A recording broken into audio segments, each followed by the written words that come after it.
Hey everybody, TN Artist here. I appreciate you swinging by my channel. Just wanted to share with you a quick overview of a new lesson I have up for my patrons over on patreon.com/TN Artist. This is a mini workshop series that I'm doing on how to get a watercolor look in ArtRage, because a lot of my patrons have ArtRage. So what I actually start with to get that look is the everlasting oil brush, and using it to lay in some of the colors that I want to have, so that I can streak them and then blend them around to go through it. Now in this painting, as I'm doing it for my patrons, I'm walking them through each and every step. So if you want to see that in a little bit slower, you can do that. But you can definitely get a great watercolor look or oil painting look if you want to in ArtRage. It is a fantastic natural painting program if you've never used it before. There's a new version out, Vitae, that is out. I still use ArtRage 6 because a lot of people I work with have ArtRage 6. Not a huge amount of difference between the two. Some things work a little smoother in Vitae, and so it's worth picking up for that reason. But a lot of people I know have 6, so I'm just continuing to use it and kind of giving some lessons here with it on how to use things like the oil brush, the palette knife, and so forth to really get that kind of nice, soft feel like you would get from a watercolor.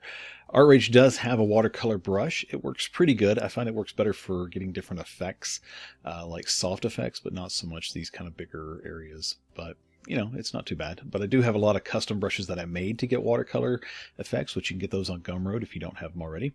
My patrons get a discount on that too.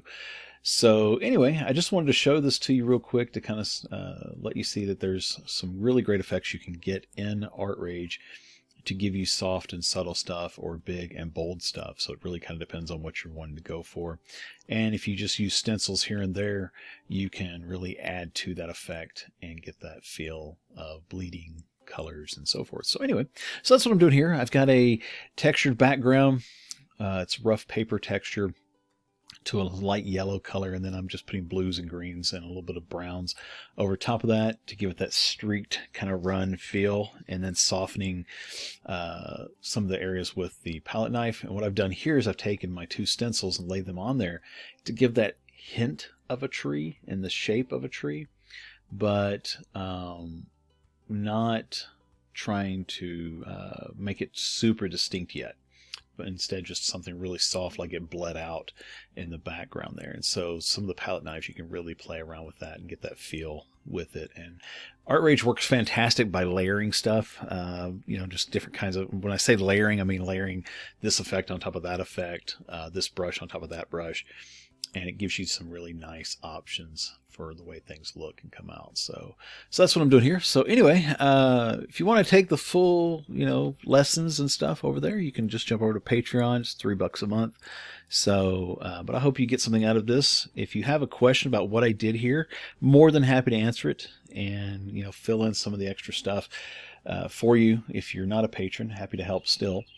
But essentially what I'm doing here is just layering these and softening them back and using a number of layers to do so, and really just kind of mainly just show people how you can use the layers to give you the opportunity to edit, unlike we can in the real world.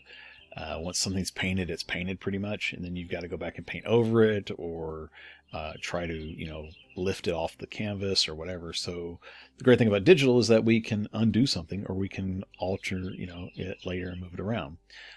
We can even do things like this right here, where you take the stencils, you lay out the design you want, you hide them, and then you just lay down paint on the canvas and get the kind of the look that you want, as far as a grungy kind of brush kind of look, that watercolor. And then all I'll do is re-show my stencils and erase everything around them. And then when I hide the stencils again, it leaves my trees. And so it's a fantastic way to work quickly.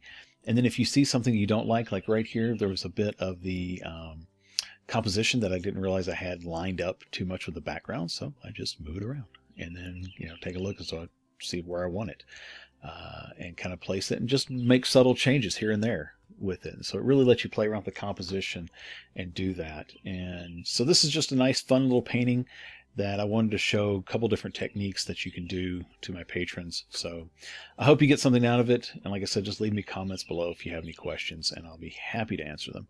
Other than that, have a fantastic day. Thanks for stopping by my channel. If you're not subscribed already, please do so. Please leave comments or questions, and I will do everything I can to answer those just as fast as I can. Thanks.